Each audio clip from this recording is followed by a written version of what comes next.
Selamat datang di Praksis Bimbel Online Learning bersama saya Hedi Noviana. Kali ini saya ingin mengajak kalian semua untuk belajar simple present tense yang sering muncul dalam TOEFL ITP Structure and Written Expression. Di dalam kalimat bahasa Inggris, terdapat beberapa pola bahasa yang harus diperhatikan dalam sebuah kalimat. Formula yang berlaku dalam simple present tense adalah dalam bentuk positif, subject plus verb plus s atau is untuk orang ketiga. Subjek I, you, we, they menggunakan simple verb, sedangkan subjek untuk he, she, it menggunakan verb plus s atau is. Sedangkan formula untuk simple present tense negatif adalah subjek plus do atau does untuk orang ketiga, plus not, dan plus verb. Untuk subjek I, you, we, they menggunakan do, sedangkan untuk subjek he, she, it menggunakan does. Sedangkan untuk bentuk interrogatif, do atau does plus subject plus verb. Untuk subjek I, you, we, they menggunakan do, sedangkan untuk subjek he, she, it menggunakan does. Kita menggunakan simple present tense untuk mengungkapkan kejadian sehari-hari atau berulang-ulang sebagai rutinitas.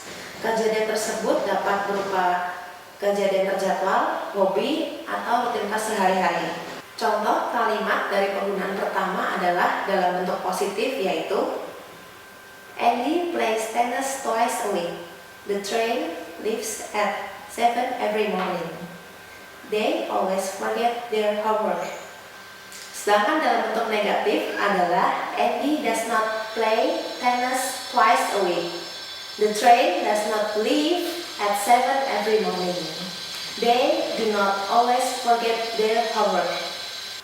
Sedangkan dalam bentuk interrogatif adalah does Andy play tennis twice a week?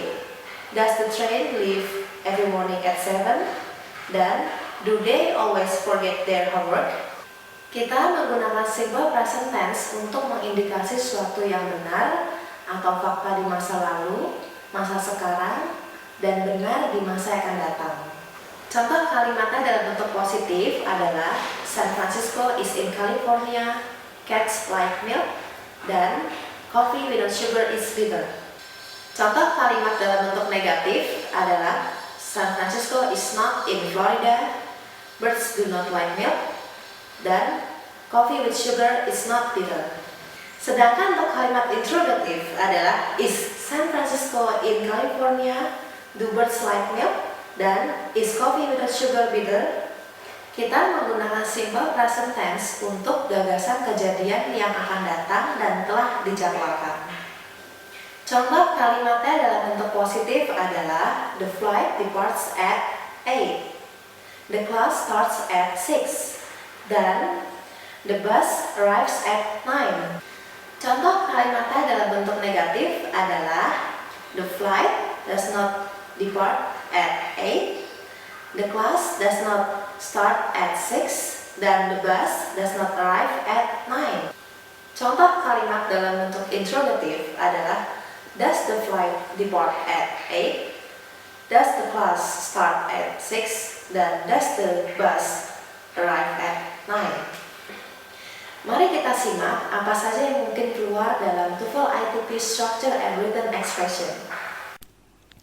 As a protection device, an octopus, black or purple ink to clot the water.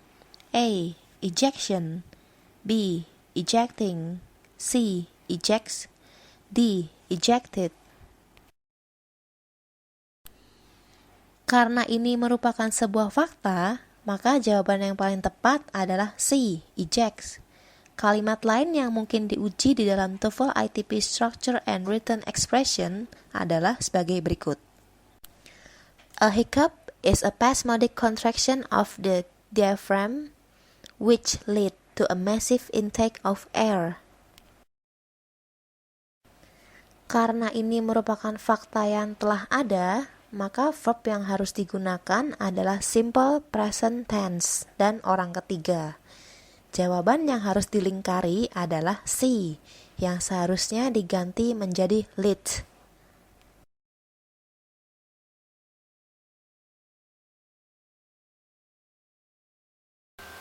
Sekarang saatnya kalian untuk mengerjakan latihan berikut.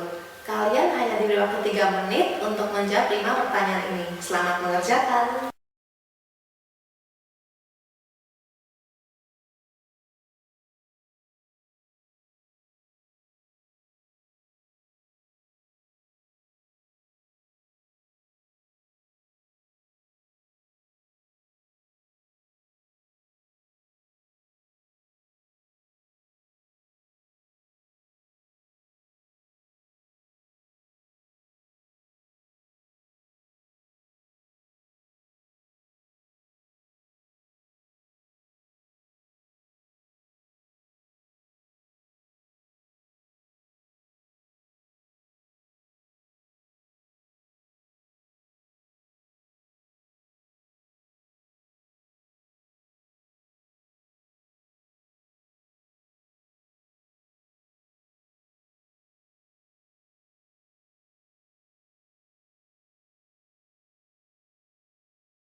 Bagaimana? Mudah bukan? Sekarang mari simak jawabannya.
Sekian pertemuan kali ini. Saksikan praksis bimbel online learning pada kesempatan berikutnya untuk membahas TOEFL ITP Structure dan Written Expression. Saya Heni Noviana undur diri dan see you next time.